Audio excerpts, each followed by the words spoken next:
Hello, Soap family, and welcome back to the channel.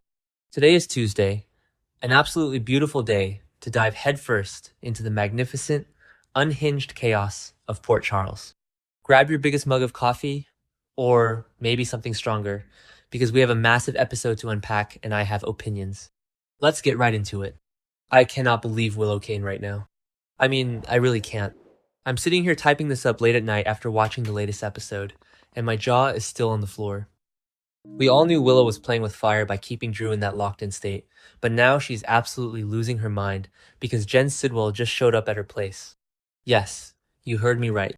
Jen Sidwell, the international fugitive, the man who literally just escaped from Dante and the PCPD thanks to Cassius's fake attack, is just casually strolling into Willow's house to deliver orders. How does a wanted man just walk around Port Charles? Does nobody lock their doors in this town? I am screaming at my screen. Willow is completely alarmed, exploding over this unpleasant surprise and insisting he can't be there. But what did she expect? You make a deal with the devil, you don't get to complain when he shows up in your living room to check on his investment.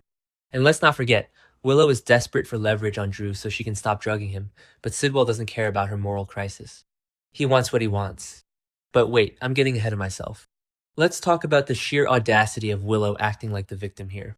She shot her husband. She has been injecting him with a paralytic drug. And now she's terrified because Sidwell is breathing down her neck? I'm sorry, but I have zero sympathy for her at this point. I know some people are loving this Dark Willow era, but personally, I miss the days when she was just a slightly annoying school teacher. Now she's a full-blown criminal mastermind who is terrible at being a criminal mastermind. Remember when she was trapped in the Dawn of Day cult? You would think she learned a thing or two about manipulation, but she is completely out of her depth with Sidwell. He is a ruthless kingpin, and Willow is just a frantic mess trying to keep her house of cards from falling down. And honestly, she deserves the panic attack. She brought this entirely on herself. Okay, back to the point. While Willow is having a meltdown over her fugitive houseguest, we have Harrison Chase over here being the most clueless, adorable, frustrating man on the planet. Chase playfully invites Brooklyn Quartermain to say, "I told you so" about something. It's a cute, lighthearted moment, but it is dripping with so much tragic irony that I actually had to pause the episode to groan. Because Chase has no idea that his wife is keeping a massive, marriage-destroying secret from him. He doesn't know that Brooklyn is secretly plotting against Willow, and he definitely doesn't know that Michael Corinthos has figured out Brooklyn was the driver in that hit and run and is using it to set up a cheating trap. I mean, Chase is a detective. How does he not see what's happening right in front of his face? Remember when they tried this oblivious Chase storyline back when Willow was cheating on him with Michael? Yeah, didn't work then either. It just makes Chase look incompetent. I want to shake him. He survived being poisoned by Peter August, he survived being paralyzed, and now he is blindly walking into a trap that is going to shatter his heart all over again. Brooklyn is sitting there smiling through the guilt, knowing that her entire life is a ticking time bomb waiting to explode. And Michael is just waiting in the wings to blow it all up so he can push Chase and Willow back together. I am dreading the fallout. I love Cholin. I really do. They fought so hard to get to where they are, and they are trying to adopt baby Phoebe. But they are headed for a massive brick wall, and it is going to be incredibly painful to watch. Brooklyn's secret plot against Willow is going to backfire spectacularly, and Chase is going to be the collateral damage. Again, it's exhausting, but I literally cannot look away. Let's shift gears to someone who actually has a working brain in this town, Trina Robinson. Can we get a round of applause for Trina? Am I the only one who thinks she is the most mature person on this entire canvas right now? Trina finally sits Portia and Curtis down and tells them she wants a lot less attention from them. Yes, Trina, tell them. After that absolute disaster of a baby shower where Portia and Jordan got into a screaming match over Curtis attacking Isaiah Gannon, Trina is entirely done.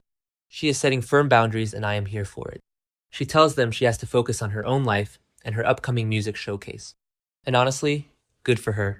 Curtis is facing felony charges because he couldn't control his temper and destroyed a surgeon's hand. Portia is demanding that Curtis only communicate with her through her OBGYN, and Trina is just trying to live her life and build her career. I've been watching since 2015, and Trina's evolution from a rebellious teen to this grounded, boundary-setting young woman is probably the best character development General Hospital has done in years. She sees the toxicity of her parents' feud, and she is opting out. Ava Jerome gave her some great advice at the gallery recently, and Trina is actually taking it. She refuses to be dragged into their mess. Curtis needs to stop acting like a stubborn victim, and Portia needs to stop using her unborn child as a weapon. Trina is the only adult in the Ashford Robinson family right now, and I hope she knocks her showcase out of the park. She deserves a massive win after all the grief she has been through. Speaking of Ava Jerome, oh my god, Ava is a queen, and I will not hear otherwise. Ethan Lovett shows up at the gallery to give Ava a ride to see Sonny Corinthos because the mob boss wants to speak with her. And what does Ava do? She flat out refuses.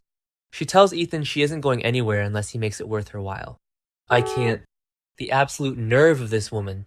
She knows Sonny is furious. She knows she is walking on extremely thin ice with this whole Jen Sidwell mess, and the fact that her nephew Lucas Jones got shot. But Ava is not going to be ordered around like some low-level associate. She is driving a hard bargain with Ethan, and Ethan is just standing there sweating, trying to point out that it is a very, very bad idea to keep Sonny Corinthos waiting, or to anger him. Because, let's be real, Sonny is out for blood right now. He just pulled off that sting operation with Laura and Lucas, and he is shifting his focus to taking down Sidwell and Ross Cullum. Ava is playing a very dangerous game by pushing back. But that's why we love her, right? She never backs down, even when she should. Remember the Avery custody battles? Remember the fallout from Morgan's death? Ava and Sonny have a history of tearing each other to pieces, and it looks like we are heading right back into the trenches.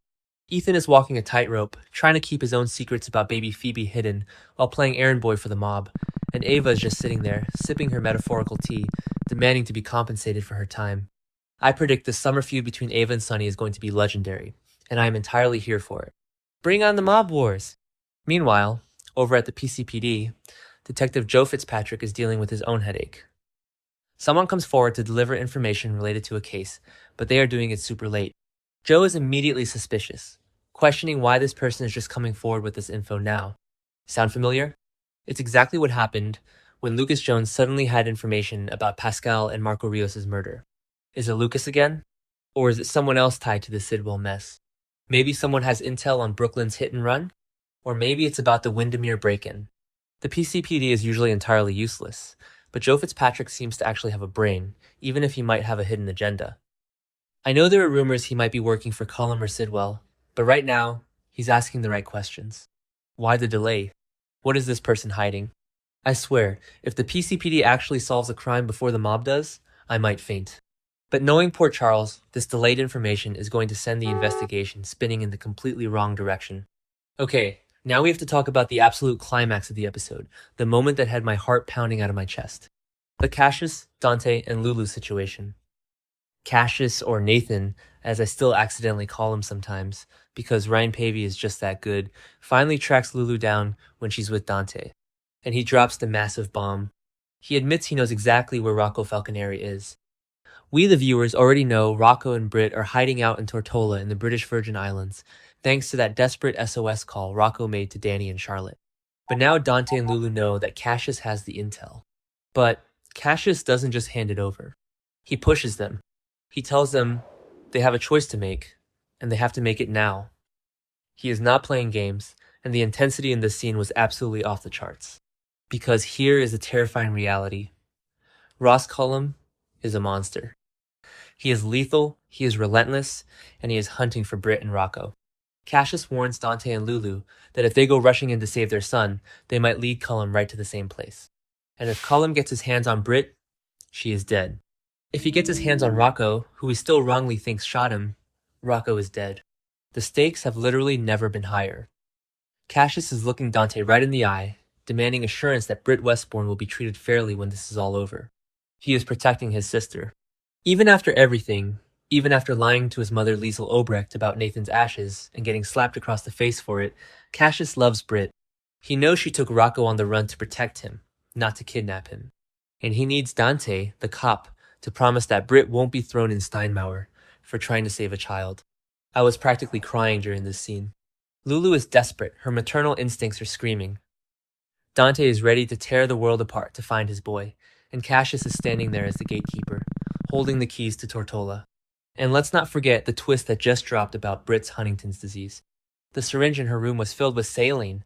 She's being tricked. Her rapidly advancing condition is treatable. It makes the race to save her even more urgent. If Dante and Lulu don't agree to Cassius's terms, they might lose Rocco. But if they make the wrong move and alert Cullum, they sign Britt's death warrant. I am terrified for all of them. Dante and Lulu have to put their past baggage aside, and we know Lulu still loves him. She admitted it to Carly just the other day, and work as a team. But can they outsmart Ross Cullum? Can they get to the British Virgin Islands before Cullum's operatives do? I don't know, guys. I just don't know, and the suspense is killing me. This episode was a complete roller coaster from start to finish. From Willow's delusional panic over Sidwell, to Trina's absolute boss moves with her parents, to the terrifying life or death stakes in the Rocco storyline. General Hospital is firing on all cylinders right now, giving us the kind of high-stakes soap drama we have been begging for. I need to know what happens next. Is Carly going to get WSB operative Z to intervene before Cullum strikes? Will Brennan turn on Nina? What is Sidwell's next move now that he's hiding in plain sight? I am going to be glued to my screen tomorrow. Let me know your thoughts in the comments, hit that like button, and I will see you all in the next video because I definitely need to vent with people who understand this madness.